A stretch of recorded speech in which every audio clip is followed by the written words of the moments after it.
going on? Welcome to Totally Blitz Podcast. We're about to talk UFC Fight Night. We go into the Apex Cab main eventer, Song Yadong taking on Chris Gutierrez this weekend.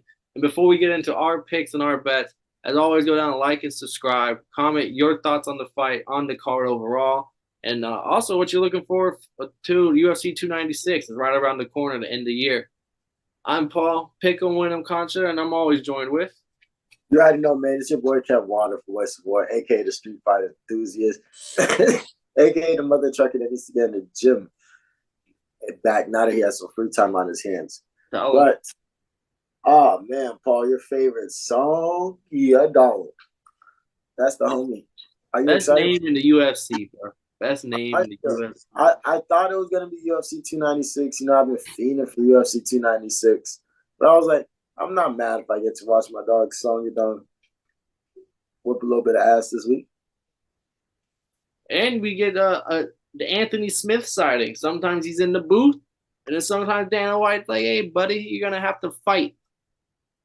Yeah. You never knows what contract that Dana's gonna send. Yeah, no, but Anthony Smith, he's taking on Khalil Roundtree as well, and he has the bad loss to Johnny Walker, where he was talking about some crazy shit in the octagon. We weren't even sure if Anthony Smith was still with us for real. And then remember the last fight was the Ryan Spann fight, and it was a split decision. Everyone thought Ryan Spann should have won that bitch, but instead Anthony Smith gets the win. And now he's taking on probably the most built motherfucker at light heavyweight. Khalil Roundtree. If you're talking about Saryukin's chiseled, bro, Roundtree's chiseled like a motherfucker. 4 straight wins, coming off first round knockout of Chris Daukaus, someone who I think is a bum, but he was a heavyweight ranked fighter, and he made his first fight to light heavyweight, and then Khalil Roundtree just beat the brakes off of him. How do you feel about we getting this Roundtree versus Anthony Smith fight in the co-main event slot? I mean, Roundtree's not no slouch. So I'm probably going to end up taking Brody because of the power that he has and a lot of the shit that he's coming with. But I think it's a really, really good co-main event. Yeah, and I'm probably going to rock with Roundtree as well. Anthony Smith should have won the Ryan Spann fight, but also just Roundtree's a fucking specimen of a human, right? And he's gonna land some shots. The only thing where it could get dicey is the ground game, but I'm still going my guy. Then the main event, Song Yadong taking on Chris Gutierrez. Song's a huge favorite, -400 on the odds, Kev. Chris Gutierrez, if you're feeling the dog, he's sitting at +300 right now.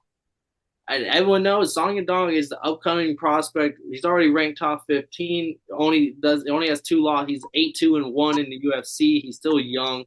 Probably got the fastest hands. Got pop. Went up against a great wrestler in Ricky Simone his last fight, and just absolutely dismantled him. Stuffed every takedown. Made him scared to shoot a shot. Made him scared to throw punches. Like it was getting bad out there before the KO. And then he's taking on Chris Gutierrez, who ended Frankie Edgar's career, and then he ends up losing to Pedro Munoz, and he's looking to bounce back now against another top 15 guy in the division.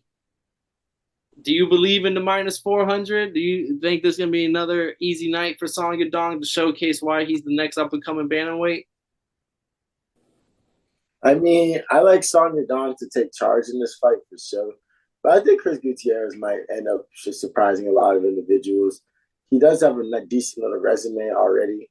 He's still nice and young. So I don't know. I think he you said he's about 8-2 in the UFC right now. 8-2-1. He has 1 draw. So yeah, I think he's low-key slept on. He has to be slept on a little bit because this is my first time hearing about Brody. So I want to see what he has. So I agree that it's going to be a fight. Maybe Song Yadong can get a finish and set it up, but I don't think Chris Gutierrez is a slouch.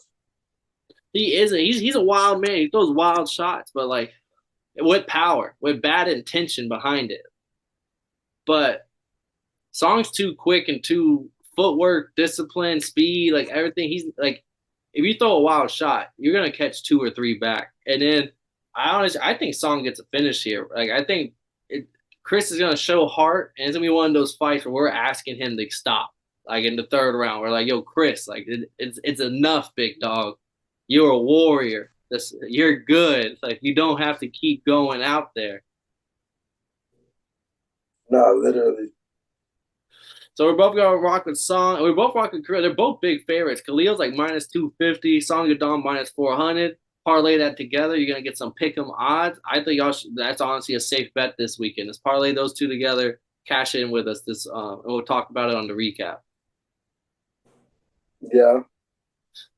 But as always, we appreciate. It's gonna be a quick one. I mean, it's Apex card, guys. Sorry, like it's a good card. We'll still be watching, but we already got two fights to talk about right now. As always, we appreciate y'all watching. Let us hear down in the comments your picks. If you think we should have went over the whole card, let us know down below. Tell us, hey, we want to hear more.